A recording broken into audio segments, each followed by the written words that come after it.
This may just be the single most important hour of your life. Welcome to the summer of the scam. Welcome to the Rogue Revolution. Welcome, my friends, to day number 208 of Office Hours. Office Hours, of course, is the Five Nation daily check-in across all five of the fandoms. We go out live to the nearly 2 million subscribers over at youtube.com/scamschool, the 1.7 million and climbing subscribers over at Modern Rogue. We've got over 1 million followers at x.com/wood. We go undercover with all them suits over at LinkedIn. Don't worry, sirs. We're doing perfectly legitimate work around here, and this is definitely just coffee.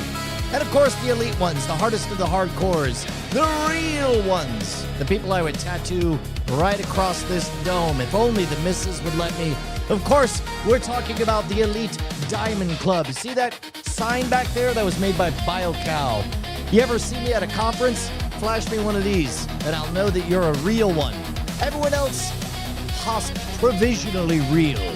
Today, we're going to learn actual, very important life skills. First of all, we're going to impress everybody in the whole freaking world with your ability to throw cards like Gambit.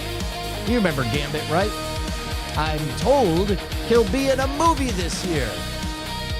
But we're going to learn how to throw cards in a very popular episode. Here's a bit of a hint of Scam School. Scam School is the only show dedicated to social engineering at the bar and on the street. Scam School is our revisit as we learn the skills of deception. So it's the only show dedicated to social engineering at the bar and on the street. After that, we're going to learn the most magical phrase in the universe.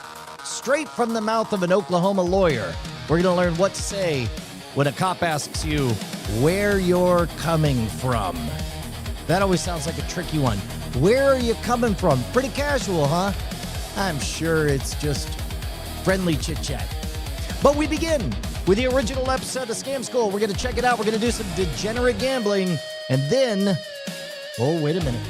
Wait a minute. That was interesting. We'll do some degenerate gambling, and then we're going to jump into the lawyer talk. Here we go, beautiful people. How to throw cards like Gambit. Boom. This episode, be careful, because you'll shoot an eye out.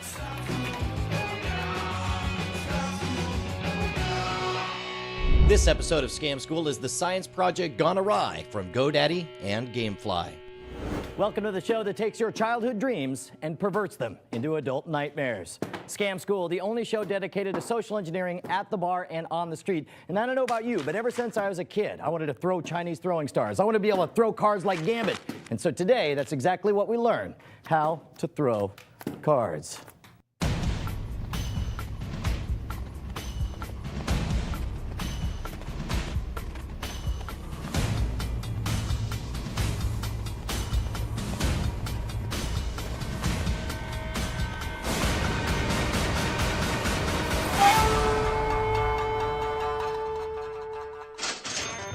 What is going on? Ron Richards, fanboy, have you been? Good to see you. Awesome. Very well. And Marcy, it was good to meet you for the first time. Welcome to Revision 3. All right, now we're going to play a little bit of Gambit.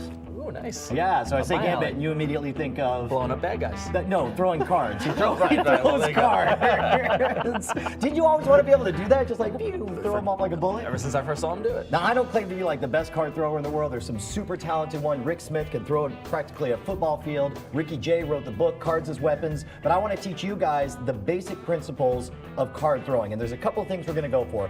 One is distance, and the other is penetrating power. And both of them rely most heavily on one thing, and that's getting the most spin possible. In this case, we actually have, I picked this up from the hardware store. It's actually insulation sheeting that's actually coated in aluminum foil. I assume it's aluminum foil, but with just a regular playing card, you can get enough spin that it'll actually pierce right through that, embed itself an inch deep in the foam board, and you guys are going to learn how to do that. Sound good? Sure. Awesome. All right, let's talk about some domain smacks. Whoa, As you know, that is a fast toss to an ad break. I'm really surprised that we went so fast to it. We didn't even, all we did was make a promise. How far into the episode did we get? Less than 2 minutes. So we had an intro, promises, Then at 2 minutes an ad. Oh, look at this. We do have more domain smacks. Live tour. Freaking epic. It's beautiful. Now, if you want to create your own domain smack, head on over to www.godaddy.com. The domain smack. I wonder how much longer we'll have those GoDaddy ads for. It is kind of funny that they're still rocking in there. Oh, shouts out to, if there's one contribution to the art of card throwing, it's finding those insulation sheets because they have the right amount of brittle foam in there. Nowadays, what I recommend people use is called floral foam. We'll talk about that in just a moment. We're gonna start with baby steps here, okay? First thing we're gonna do is, I just want you to try just to get the card over there to actually hit that back wall, because that's more than most people are able to do right off the top. So here we go, you take a few cards, you take a few cards. Let me see what you guys would do if you just had to throw a card, just reach the wall is all you have to do.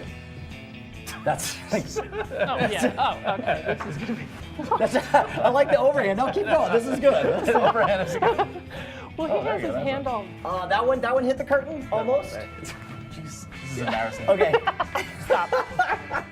Oh yeah. Just do one of those. Let's see where it can go. Okay. First lesson. It's all about the spin. Now you guys just sort of hurled it every way, and a lot of people develop their own technique to how they position their arms. But to me, the core of it is getting the card to whip itself out of your hand. And the way I do it is by pinching just the corner of the card as lightly as I can.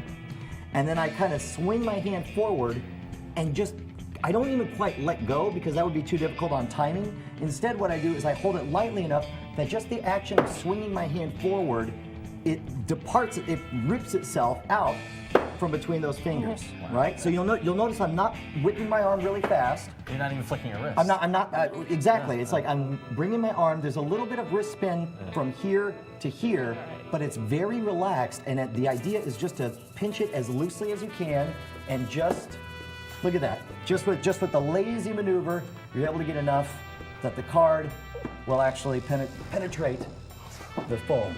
Like that. So try it again. This time again, just practice holding it really, really loose. And here's what we're gonna do: is on 3, you're gonna pull your wrist open while your arm goes forward, and just hold it so loose that it just lets itself go out. Okay. All right.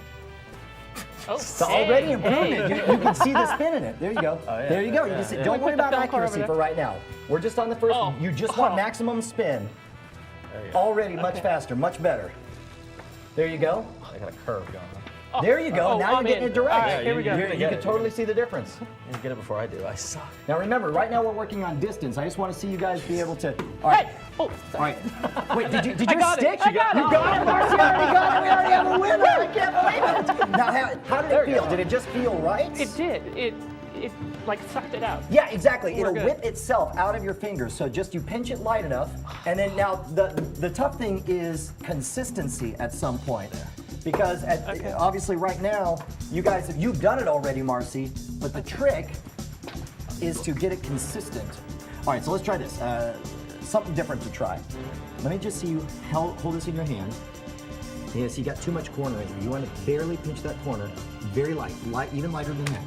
All right, and then it should flop up and down like this. Is how much of it. Marcy's got it.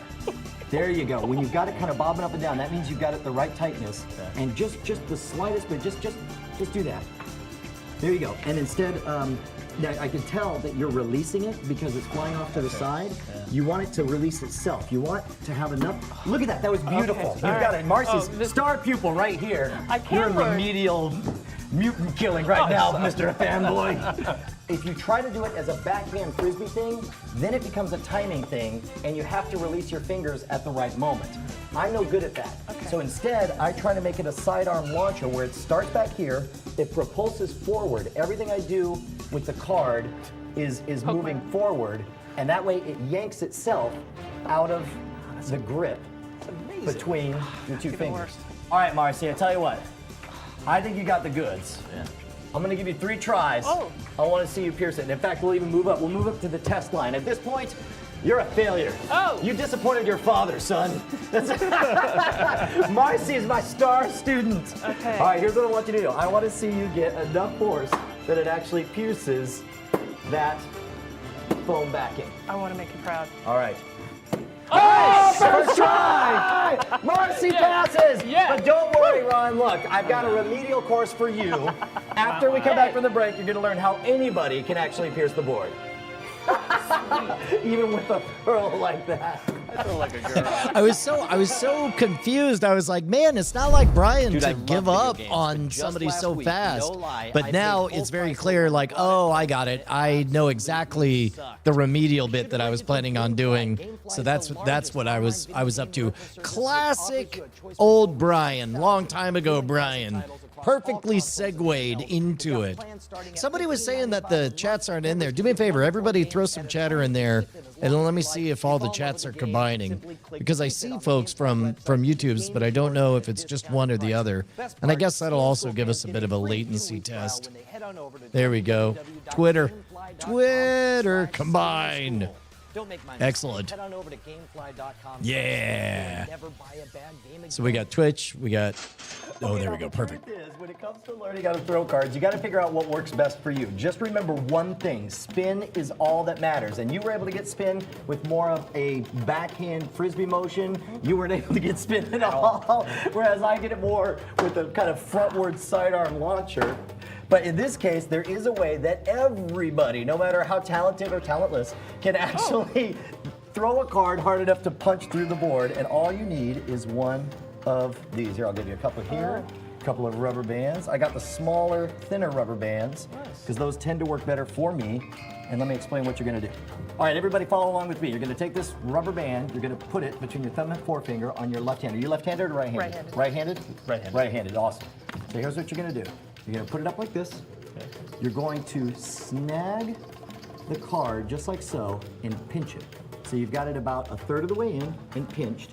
And you're going to pull it back, and when you let go, there we go. Wow. Hey, I'll tell you what works actually is when you pull it back, you want to pinch it. I actually pull apart the rubber band, so I'm actually pinching the two of these side by side. Pull it back. That's it.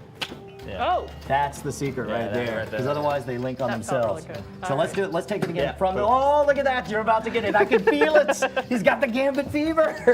Gambit rubber band. The rubber band Gambit. You're like the handy Gambit. You've got to. You can be Gambit, but you need some equipment Special. to help you out. So again, you want to separate the two rubber bands like this. Pinch it, pull it back, and then you got to let go of both rubber bands at the same time. And when you do, it'll go straight forward. Or So. you'll hit your face like I did. Yep. Oh, I thought you were gonna do it. Come So on, close. this is it. We gotta get the moment. All right, we're gonna do this. Now up to the testing range. You got the distance. Now you're up to the testing range. That's a nice way to say. Marcy's already passed. back. You got 3 tries. All right, 3 tries? 3 tries. 3 Oh, the tries. pressure. You want it closer. There you go. Farther in there. There you go. Oh, just one. So close. I know. It's. So close. Special. Do you earn your place? So, we're not gonna count that one. All right, first try down. Second try. Second try.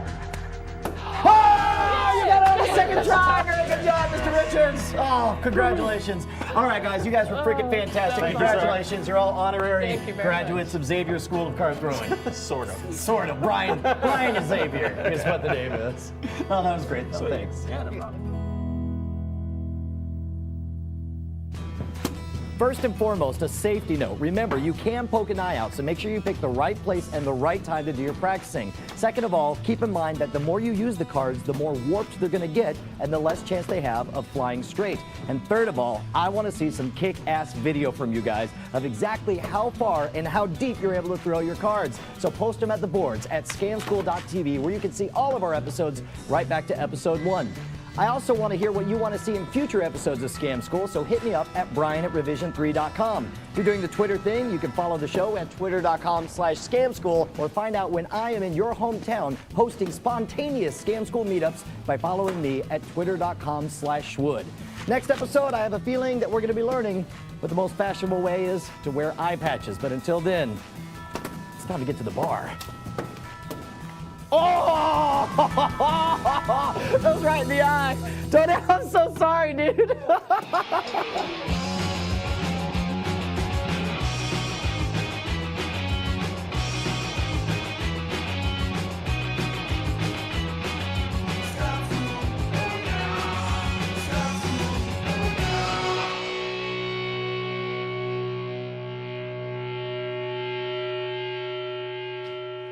Oh, All right, beautiful people. Oh, Hey, what did you just hit me in the back of the head? Make one joke about your poor sportsmanship. And you're gonna pull it back, and when you let go, well, not that time. Where did I hit you? Exactly in my eye. That sucked balls. Don't ever.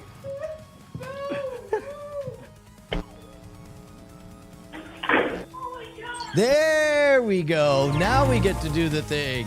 Hot damn, beautiful people. All right, guys, we're going to play some degenerate gambling. If you're unfamiliar, you're going to head on over to Guess Attack, GUESSATTACK.com. Here's the thing. We are now up to the point where it was just an itty bitty baby YouTube channel back in 2010.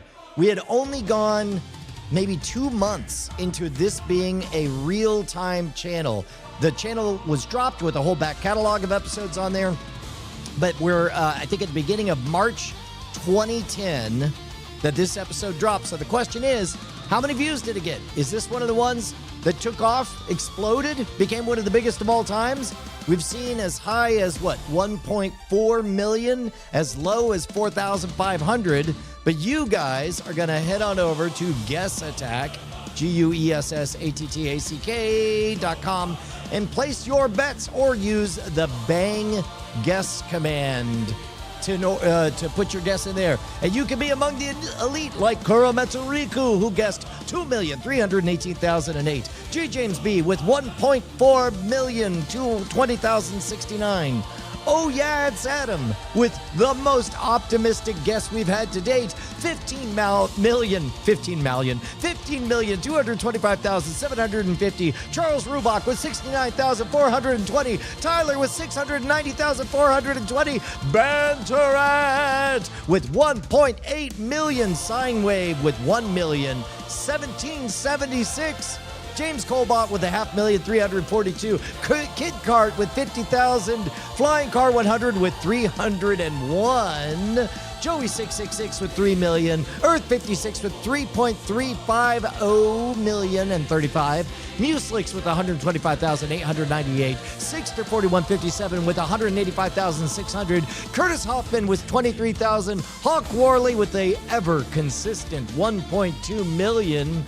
Argyle Gargoyle with 213,001. Nick the Rat with 10,000. Adams second little guess at 1,525. BioCow with 77,665. Wago with 867,530. And M3SHA Mesha with 6.9 million.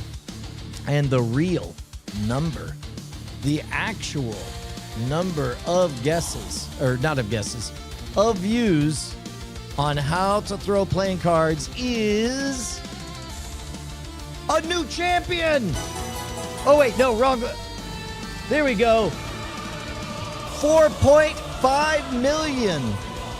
4,533,637 views. That is the biggest. That's a lot of views. That's a bona fide hit. That's huge.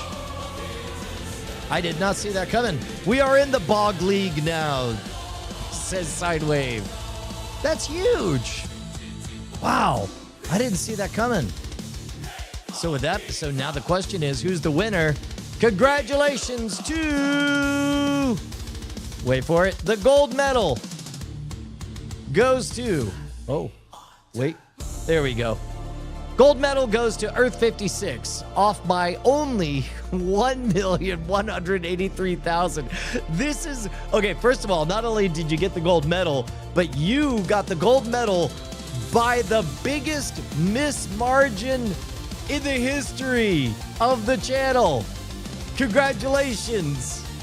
1,183,602 away. Joey 666 off by 1.5 million. Kuro Riku off by 2.2 million with the third place medal. Well done, gang. All right, you got a guess on how many comments? Wow, 2,800 comments.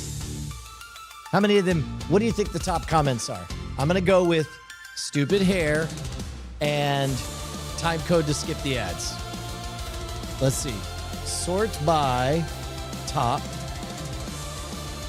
Oh. He picks a spike out of his hair, uses it as a dart. I want to stab people with my hair. Yep. I just took less than 5 minutes and managed to throw an ID card almost 20 feet. Actually, that's pretty good. These are actually really good comments. I did not expect this. Couldn't find his crown, made one with his hair. I can respect that. I like that. There we go. Your hair, bro. You're new around here or what?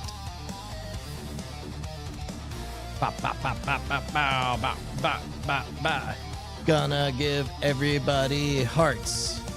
Everybody is great. You're great. Everybody is great. You are all great. Boom, boom, hooray. Everybody is great in the universe today. And we're gonna hear from a lawyer today. All right, so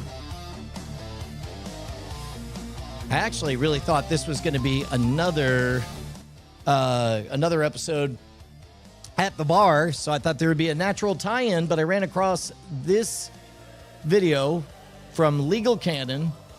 Do me a favor, everybody. I'm going to post the original video in the chat so that you guys can visit the original so that the lawyer gets full credit for the views, although I suspect that most attorneys who are posting advice on YouTube are not doing it because they want the ad revenues. I suspect they're doing it to get the word out about their practice.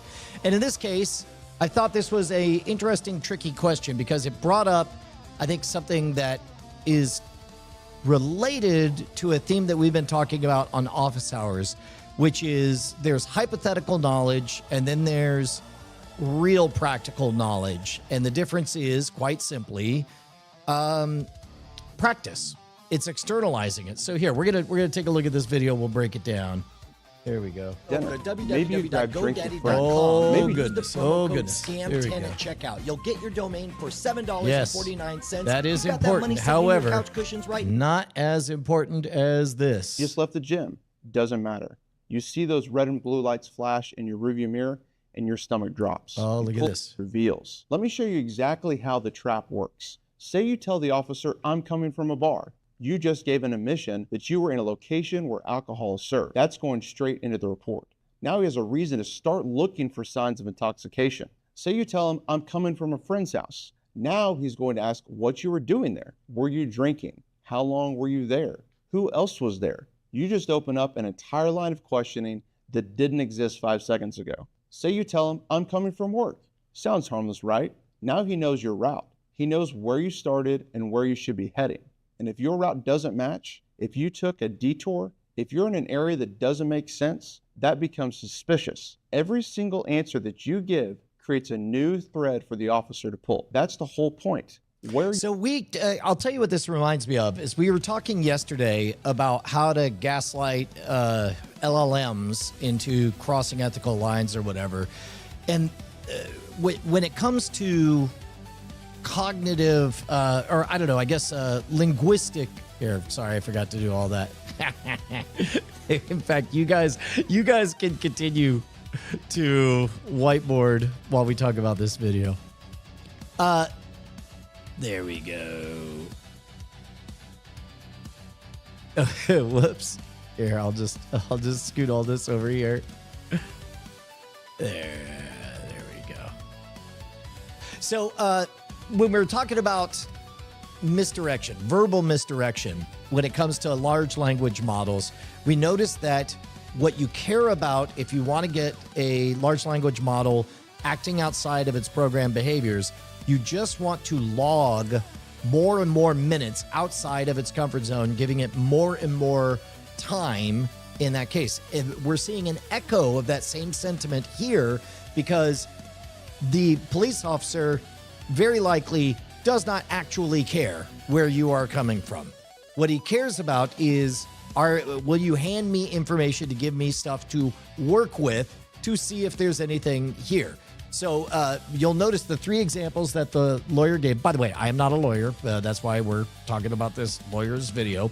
He gives 3 examples here. You say I'm from a bar, then it gives him a reason to start cross-examining. I was at a friend's place. Now he gets to ask a follow-up question.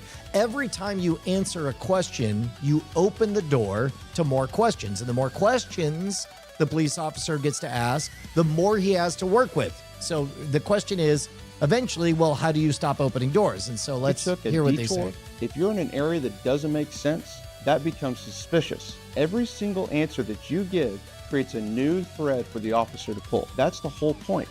Where you're coming from is not a question, it is a door.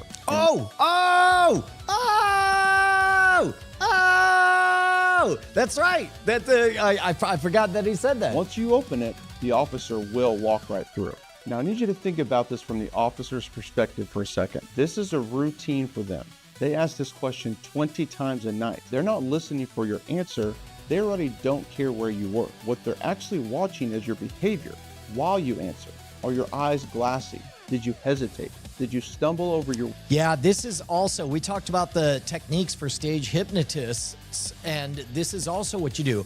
You don't really care about the process of what you want to do. What you're trying to do is get a compliance loop happening on stage so you get somebody to access flow state. Now, in the case of stage hypnosis, what you care about is getting somebody into a non-thinking state of compliance so that you could get excellent performances on stage. Now, in the case of a police officer, you want the opposite. You want people in a place of uncomfortable introspection where they're trying to solve puzzles in their mind so that you're able to tell whether or not they're hiding something. Are they giving a lying cue? Because all of these things are going to end up revealing more information. Words.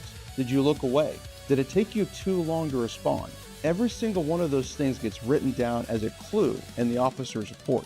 That question isn't a question, it is a behavior test, and you're taking it whether you realize it or not. So trying to come up with the perfect answer is pointless because there's no perfect answer. The question is designed so that every response gives the officer something to work with. But here's where it gets... Yeah, so this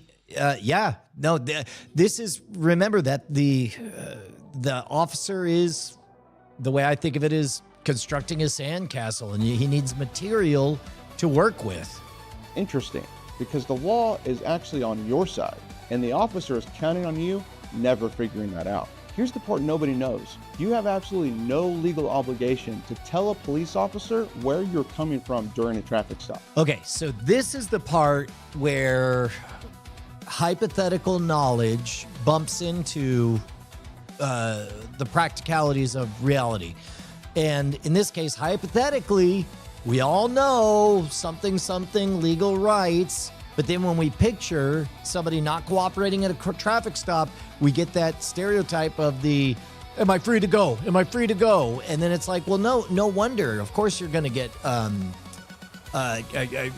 that's how things escalate, is you try to match force with force, right?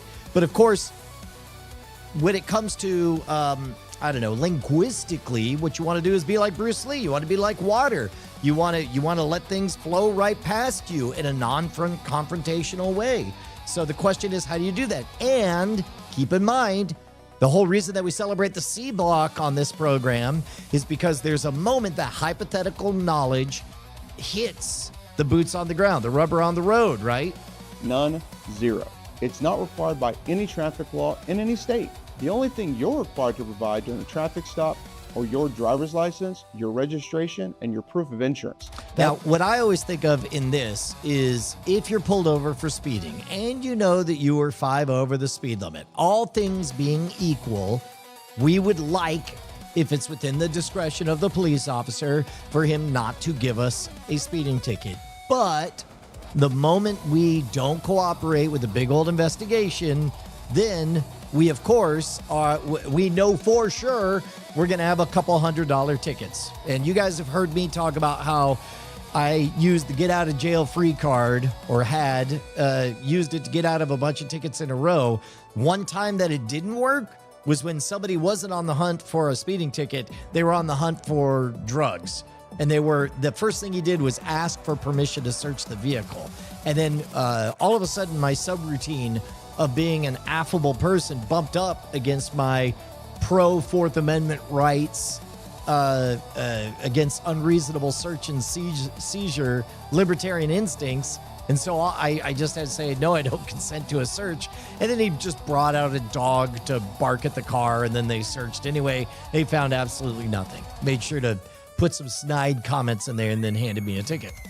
So the question is, how do you do it in a affable way? This is the question. That's it. The Supreme Court laid this out in Terry versus Ohio back in 1968. An officer can ask you questions during a lawful traffic stop, but you're not required to answer them. The Fifth Amendment to the United States Constitution protects you from self-incrimination. And telling an officer where you've been, that can absolutely incriminate you. I was at a bar is incriminating. I was at a party is incriminating. Even I was at a restaurant can become incriminating once they start asking you what you had to drink for dinner. And here's the critical part. Your refusal to answer is not probable cause for anything. Courts are now here's the thing. Here's technically being right 100%. Your refusal to answer is objectively, per the letter of the law, as I understand it, not a lawyer, not probable cause. However, we still haven't gotten past that threshold. We haven't threaded that stone needle of how are you going to answer in a way that doesn't get you a ticket. Across this country have been very clear.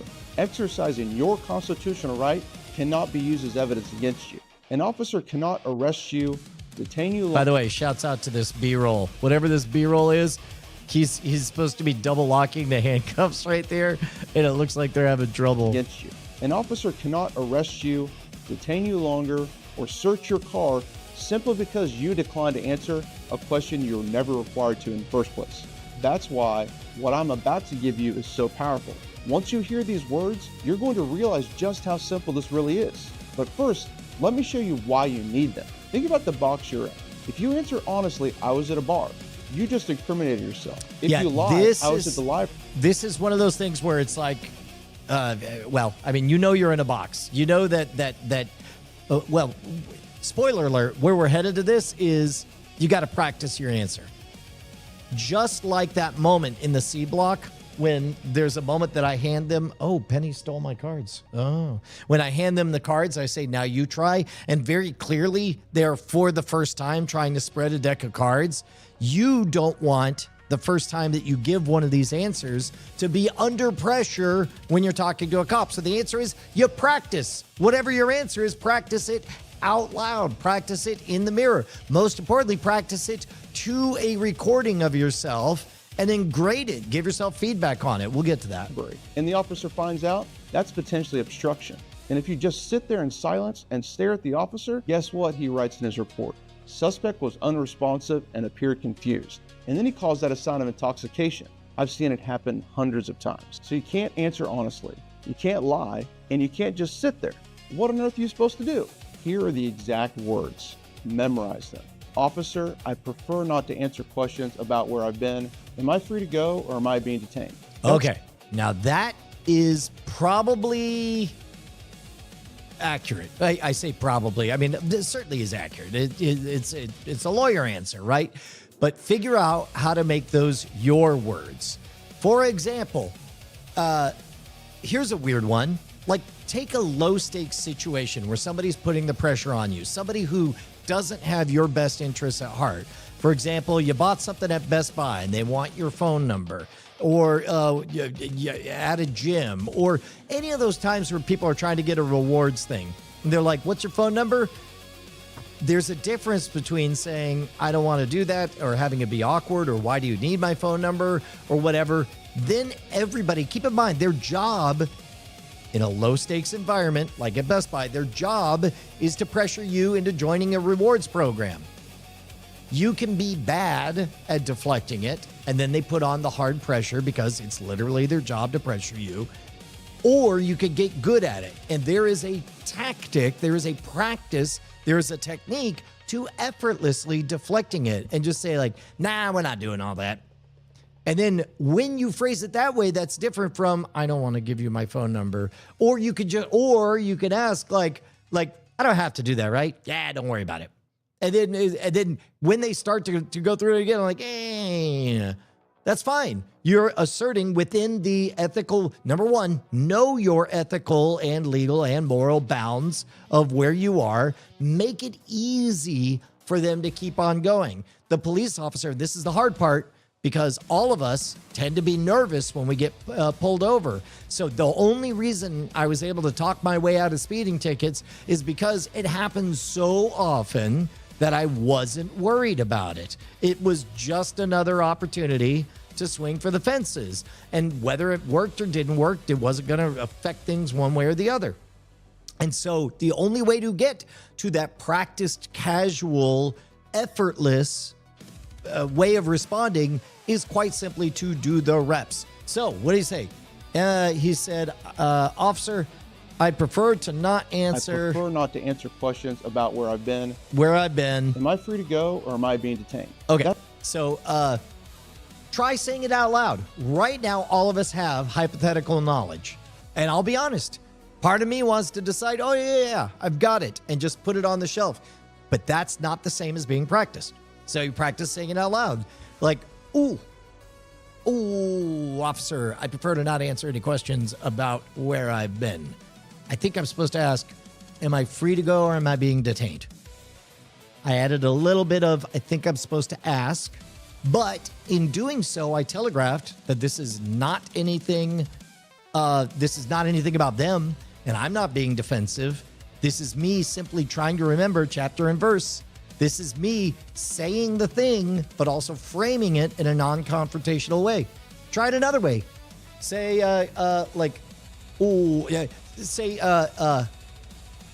you know what? Take the whole thing and parenthetical. If it's uncomfortable, try this. You're like, oh, I saw a YouTube video on it. Tell me if I get this right. Officer, I'd prefer to not answer questions about where I came from or where I'm going. Am I free to go or am I being detained? Did I get it right? Now, all I did was I took the exact magic phrase and I put a self-deprecating set of brackets around it, and that made it possible for me to less awkwardly engage in best practices. But the only reason I stumbled across that framing was by saying it out loud right now and realizing what else felt uncomfortable about it. Or try doing it super bored. Officer, I'd prefer to not answer. Close your eyes, make them go away. Officer, I'd prefer to not answer any questions about where I came from or where I'm headed. Am I free to go or am I being detained? Now you've telegraphed everything. You've telegraphed everything, including the fact that this is awkward and annoying, and all things being equal, you'd prefer to not be giving this strange answer. But the important part is that you said it, you maintained your boundary, and you did it in a way that was non-threatening, non-confrontational, and protected your rights. Practice it is the difficult thing. That's it. That's the whole thing. Now, let me break down why every single part of this works. I'd prefer not to answer. This is polite. This is respectful. You're not being combative. You're not being rude. You're exercising your Fifth Amendment constitutional right the most professional way possible. And because now, in this case, all of this is making sure that you have the System 2 word-for-word protections. This is absolutely the case. The reason you want to stick to that word. Sounds like a personal choice, not a confrontation. The officer has no reason to write hostile or uncooperative in his report. Questions about where I've been. Notice what you're doing here. You're not refusing to speak. You're not giving a blanket, I don't answer questions. You're specifically declining to discuss one topic. This also gets you out of that trap of it's difficult to say I don't consent to any searches or in whatever that phrase is. Targeted narrow refusal. It shows the officer you're willing to be reasonable. You just have a boundary on this one subject. Am I free to go or am I being detained? This is the most powerful question you can ask during any police encounter. It forces the officer to commit. He either has to let you leave or he has to tell you you're being detained. And if he says you're detained, he now has to have a legal justification for that detention. You just put the entire burden back on him. The question changes the dynamic of the stop completely. Now that, I agree that these are best practices. I'm not going to argue with the lawyer because I'm not a lawyer, but that is a hard lift. That is a hard lift for people to pull. That question changes the dynamic of the stop completely. Now, what if the officer pushes back? Because they may. They're trained to. If he says, come on, just tell me where you were tonight. If you've got nothing to hide, it's a simple question. Here's your backup line. Officer, I provided my license and insurance. I'm exercising my right. That's not evidence of anything. And that is... Okay, see, now that is where, if you, in my opinion, if you're going to engage in that talk, you better know exactly your boundaries. Like, now you're playing the game. If you memorize that phrase and then he pushes beyond it, now you're out of your depth. So I would couch it, well, I don't know. Number one, just know the law. Know the law so well that you can play the game. 100% legally true. The fact that you exercise your constitutional rights cannot be used against you in court, period. But what if it escalates further? What if the officer says, step out of the vehicle? Here's what you need to know. Under the Supreme Court case, Pennsylvania versus Mims, an officer can require you to exit your car during a lawful traffic stop. You comply with that. You step out, you're polite, but you do not answer questions. You do. Ooh, wow. That all seems very difficult indeed. I did read one of the comments on this video where somebody said, if the officer asks you to get out of the car, make sure to take the keys out, put them in your pocket, and lock the door, because that does engage a different set of rules. Not consent to any searches. If they ask to search your... And by the way, I will vouch for the fact that it's hard to say those words. I don't consent to any searches. But even then, when I did so, I think I mentioned, officer, I've had too many late night arguments with my dad about constitutional rights. So even though I've got nothing to hide, I don't consent to any, unless you have probable cause, I don't consent to any searches. And then he just manufactured probable cause. Or you say this, I do not consent to any searches. If they keep asking you questions, you say this, I'd like to speak with an attorney. Oh, that is a huge escalation. Now you're buying, because what the officer does have the ability to do is take up a lot of time. So the question is, how's your schedule? Before answering any more questions. Stay calm, stay polite. It's so easy to say that. Just stay calm. Just stay calm and polite. I don't see, that's so hard to do. Stay silent. The fight is not just on the side of the road at 11:30 at night. The fight is in the courtroom with your attorney present. Now here's why this matters beyond just a traffic stop. Because the same exact thing happens in stores every single day. Loss prevention walks up to you, a manager pulls you aside, they start asking questions that sound casual, but they're not. They're trying to get you to talk your way into a charge, into arrest. And just like... Yep, and that part is true. Like, make sure that you are aware that if your mouth is running, you are handing them bricks to build a structure with. On the side of the road, most people don't get in trouble because of what they did. They get in trouble because of what they said. In the next video, I'm gonna... All right, so shouts out to Canada and Associates. Please don't make me take down this video for this fair use transformative discussion. I don't know. That's probably not enforceable. But the important part... The important part is that phrase, I would prefer not to... What was it again? Let's see. I would prefer not to answer. Intoxication. I've seen it happen. You can't just sit there. What on earth are you supposed to do? Here are the exact words. Memorize them. Officer, I prefer not to answer questions about where I've been. Am I free to go or am I being detained? That's it. Yep. That's the whole... Yeah, the key that I hadn't heard before is that simple phrasing of I would prefer not to answer. Blah, blah, blah, blah, blah, blah, blah, blah. All right, let's see what you guys say. Let's see. Lost 8 says, I have no idea how many times I've been pulled over in my life. Maybe in the triple digit. That's what happens when you drive sports cars for 30 years. They do profile based on type of car. Yeah, same thing for just being an out-of-towner, driving around. Like when you drive as many miles as I did when I was on tour, it's just can't. The whole video is an admission that getting stopped by the cops is a regular part of life in Oklahoma. Yep, that's accurate. Lord Tyler said, I had a sheriff say he saw someone leaving my property who was wanted. He didn't at all. Then decided it was okay to break gates to go search my backyard. So anyway, he works at Target now. Wow. Sinewave said, I would ask, am I being detained? So they have to say yes or no. Then I ask if I'm free to leave.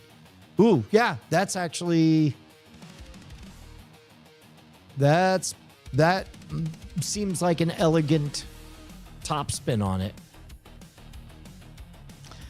The problem in the South is that the cops here don't just don't care about the Constitution or rights. They basically openly break the law with no punishment unless you go viral.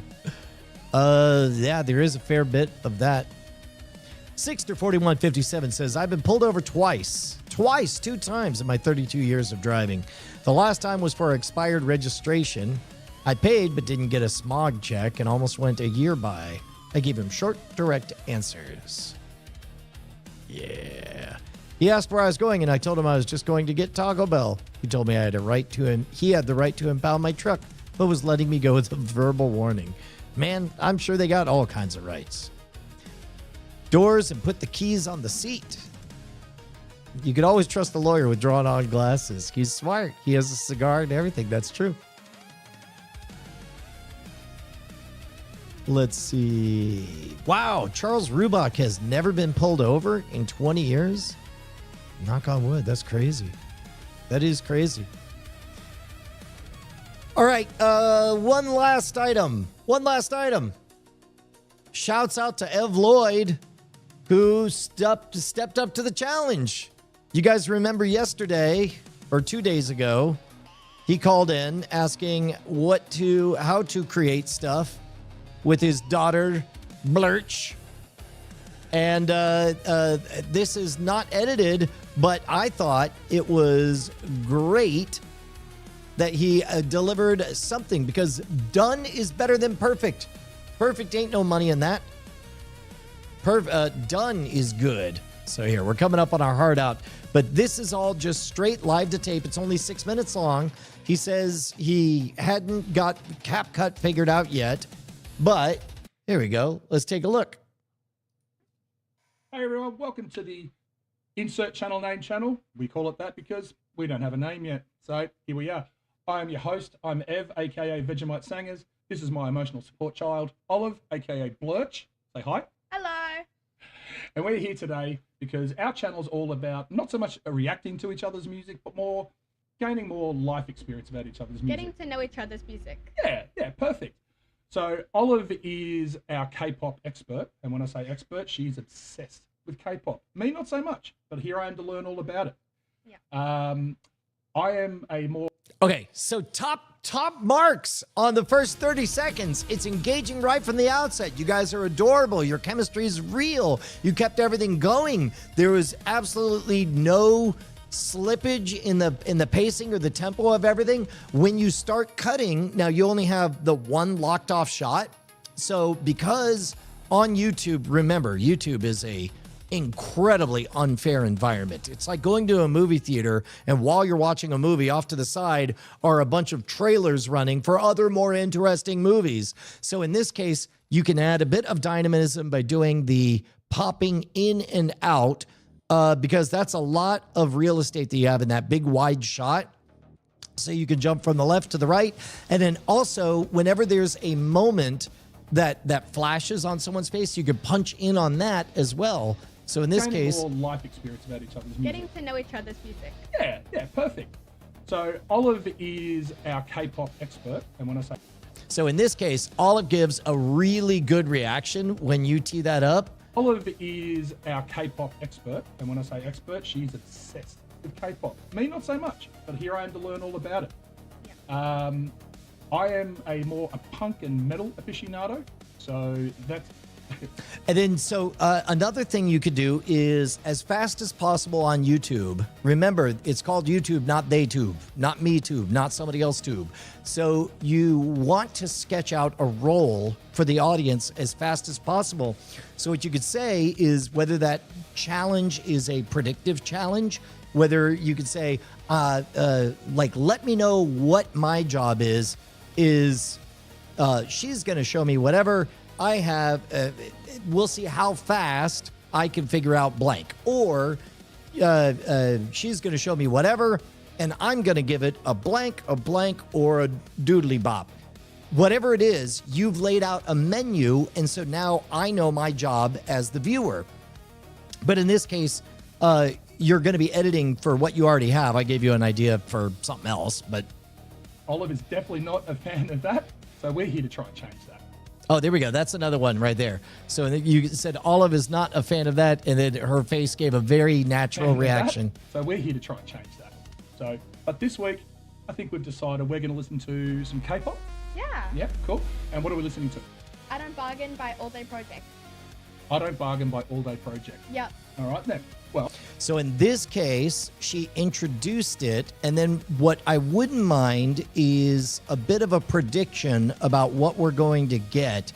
Like you could say, and tell me what's the most, or what am I going to feel watching it? Or is there a surprise in it? Or just basically, if she foreshadows anything, then that hands me, the viewer, a job to do.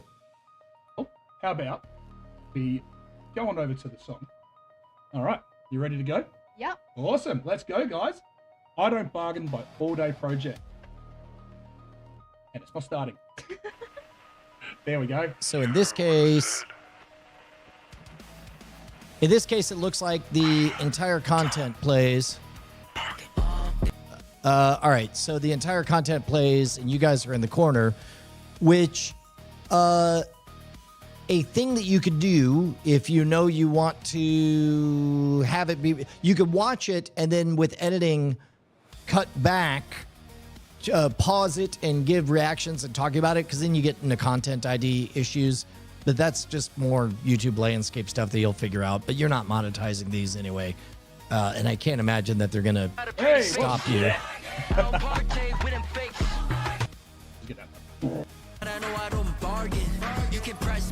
All right, so you get through the content. PUBG. That was quick. It was short. It was to the point. I dug that. Yeah. That was really cool. Like, what'd you think of it? What did I think of it? I thought that beat was pretty sick. I pretty much enjoyed that beat. I thought that was pretty dope. I thought the rapping was solid. I don't know. I think I would have preferred there to be like some big bass drop in there. Yeah. That would have been pretty cool. I think that would have been actually really good though. Yeah, cool. Well, look, I don't know where to go from here, guys. This is our very first time doing this. So what you can do is, if you like what you saw, you can always drop a comment down below. Let us know what you guys would like to hear. Yeah, this is great. Okay, so this is where Justin and I, when we're doing Great Night, NSFW, and all that stuff, we would design what we called monkey bars, something to swing to when we didn't know what else to do. So what you could do is, for example, you could just have, just on a piece of paper, just 3 criteria, where it's just like, Ev is going to chime in on 3 things that he gives ratings on. You could say the rapping, it was kind of like blank meets blank, or whatever, doesn't matter. The beats, a thing you liked and a thing you didn't like. And then Olive can say 3 things that she likes about it. You know, a thing that she likes about it, a things that she feels like is unappreciated about it, and a thing that she doesn't think, or that she thinks she's the only one in the world who notices. And then now what you've done is your bulleted list are emotional beats that you want to hit. So there's lots of room for creativity in there. But this is great. You got good bones. I like the fact that you kept it short. My guess is that you can trim everything down by a minute, and I can't wait to see more of these. You got to keep on going. They don't pause throughout. Pauses are important. That's another thing you can do, yeah. Actually, Brian, that is not why it's called YouTube. Yeah. Maybe factually correct, but I would prefer to not answer any questions about where I'm coming or going. Am I being detained, or am I free to go, sir? Am I free to go? All right, guys, I'm going to wrap it up for today. Today's a big day. We got Cord Killers coming up this afternoon. We got Great Night later on this evening. We'll see all you guys later on today. And in the meantime, you know what that means? You know what that means. That means boop, boop. This episode of Office Hours has been brought to you by Gentlemen, Warrior, and Scoundrels Like You. Thanks so much to Magic 51, Earth 56. Oh yeah, it's Adam. Devin James, Kid Cart, Sidewave, Bantarat, G. James B. All right, bye guys. See you later.